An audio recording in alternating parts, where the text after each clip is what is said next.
Taped live and in color in Skokie, Illinois, it's Steve Gadlin's Star Maker.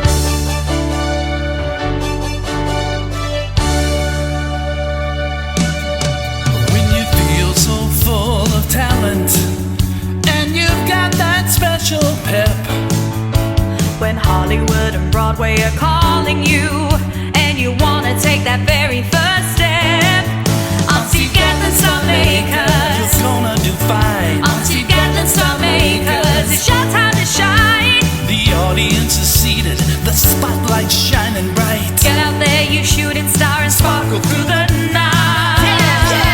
I'm Steve Gadlin's Star Makers. It's so loud. I'm Steve Gadlin's Star Makers. You're wowing the crowd. Steve Gadlin's Star Makers. Steve Gadlin's Star Makers. Steve Gadlin's Star Makers. Yeah! And now, the host of Steve Gadlin's Star Makers, Steve Gadlin. Sure, we're all familiar with stories because we've seen them in books.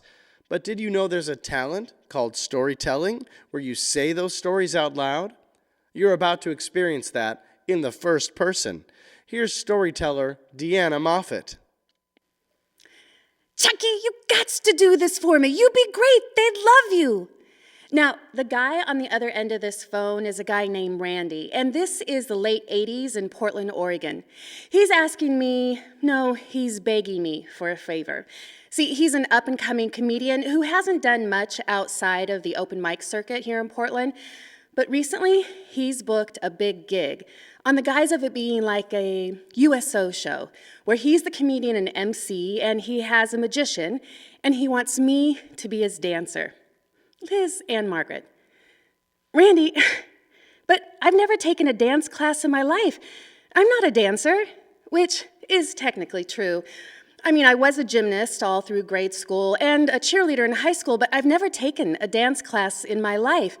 But I do love to dance. Every weekend, my girlfriend Linda and I go across the Columbia River into Vancouver, Washington, to a club, an underage teenage club called The Spectrum. Now, since this is the late 1980s, you know the music we're going to hear when we open those doors. It's Prince and Cameo and Lisa and the Cult Jam. This is music you want to move to, and I do move. I mean, I know all the moves. I know the Cabbage Patch. You got that one? I know the Smurf. Remember that? Oh, there's the Running Man, and the Roger Rabbit. Oh, and I can freak. I can freak like the best of them. And that's where Randy met me, and that's why he thinks I'm a dancer. Hey, if you do this for me, I'll give you $50. $50. This is the first time that I've ever going to be paid to do something that I love. I mean, if Randy thinks I'm a dancer, maybe I am a dancer. I mean, maybe I could have a dream that I never knew I had. Maybe I could be a Broadway dancer, the first Broadway dancer that's never taken a dance class. And so beyond all reasonable logic, I say yes. I say yes to this gig. I say yes, I will dance in front of 200 inmates at the Oregon State Penitentiary. And immediately questions start coming out of my mouth. Like, what should I wear? What should I dance to? And how long should I dance? And he has all the answers, probably something tight and sexy, I don't care, in about 5 minutes. And before I can answer or ask any more questions, Randy gets off the phone with my affirmative answer in his back pocket. And I'm left on the other end of this phone trying to convince myself that this is a good idea. But it is not a good idea. In fact, this is probably the first time of many times in my future creative life that I will have to wrestle with this quandary, this ask to do a job that I'm not really right for, and I am worked over by favor or with money or the ever omnipresent I need you, and that comes and rings in my head and I answer the call. It's only the first time that I will have to wrestle with this. One of the other things that I wrestle with is procrastination.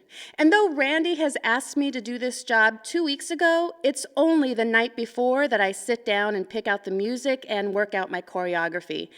Now, I'm 20 and I'm living with my mom, and after a couple hours, I hear a little knock on the door. Dee, what are you doing in there, honey? Me? Nothing, Mom. I'm just dancing. Oh, you're dancing? Well, what are you dancing for, honey? Nothing, Mom. I'm just doing exercise. Okay.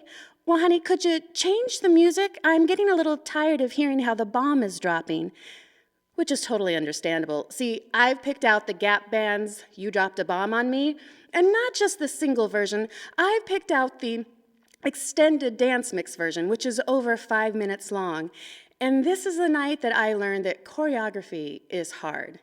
After about 4 hours, I just tumble into bed exhausted with only about 2 minutes of movement choreographed, and I just figure I'll throw in some club moves when I don't know what else to do. Now, the next morning is when Randy picks me up. Actually, he doesn't pick me up. I meet them at the Lloyd Center parking lot. See, I meet them there because I don't want to have to explain to my mom why a black guy in comedic red plaid pants and a white guy with a bag of balls and a rope are picking me up in a white cargo van. We drive in silence the hour-long drive down to OSP. Well, I'm silent. Randy is chattering up a storm. He's so excited about this. I think he actually thinks that he's beginning a prison road tour. Meanwhile, I'm sitting on the bench seat with a growing pit of doom in my stomach and a huge echo in my head that keeps screaming, "What are you doing? You're an idiot." Randy looks in his rearview mirror at me and says, "Hey, Dee, you nervous?" Me? Yeah. I'm totally nervous. I don't know what I'm doing. I don't know why I'm doing this. You don't gotta be nervous. They're gonna love you. We finish out the drive and head into OSP parking lot and park the van in the visitor section, gather up our bags, and go into the checkpoint, where all of our bags are gone through with a fine-tooth comb, and we go through not only a metal detector, but also a pat-down.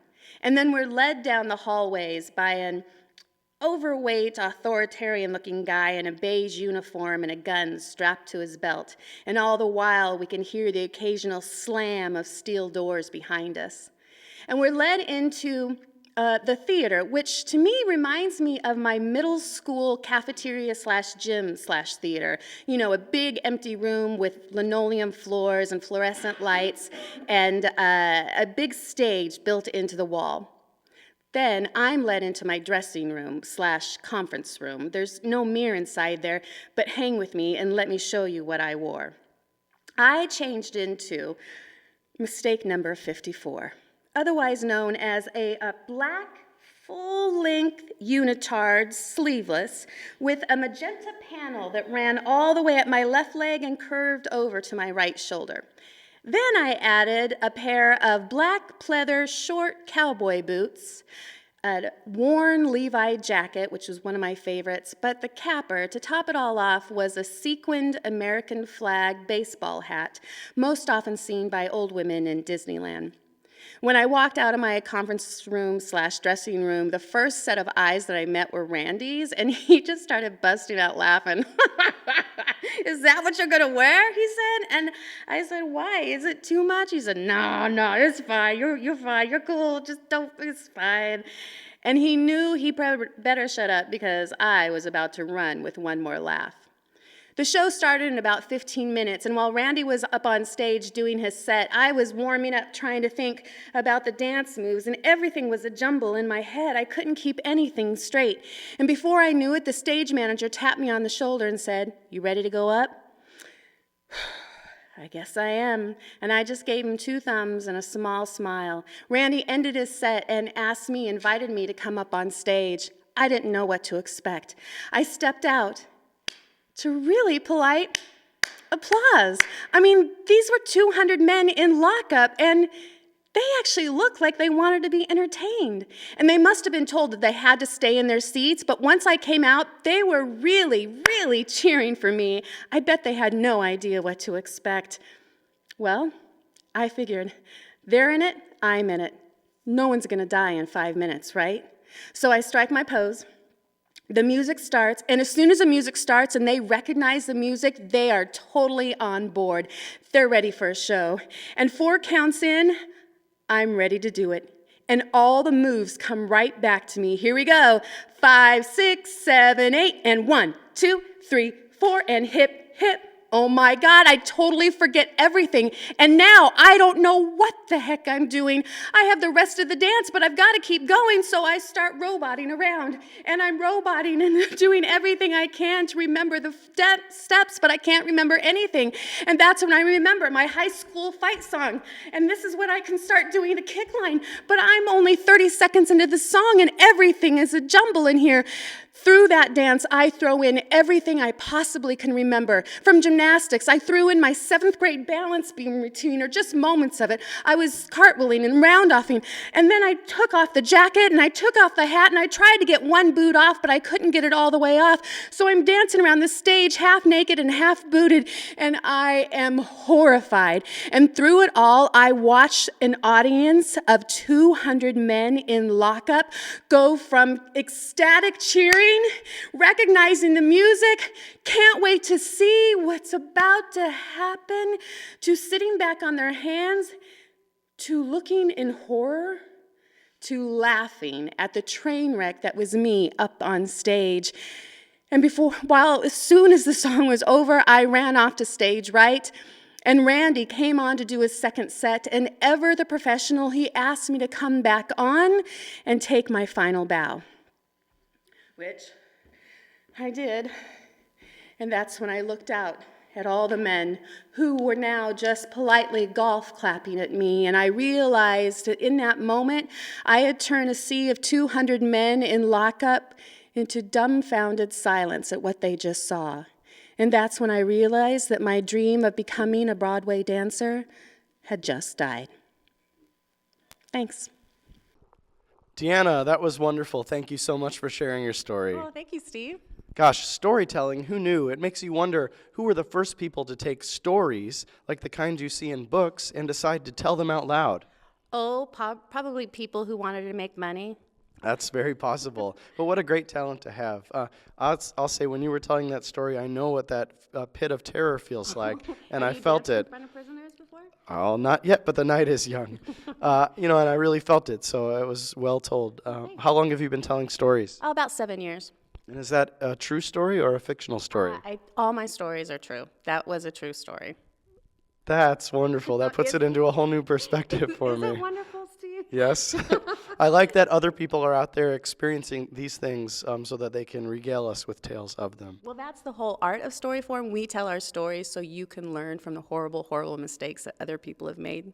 That's right. It kind of makes me want to get in trouble and go to prison so that I might see some entertaining stage shows. Things might have changed since the 1980s, but you probably could see Willie Nelson still. That's true. Well, thanks so much, Deanna. We appreciate having you on. Thanks.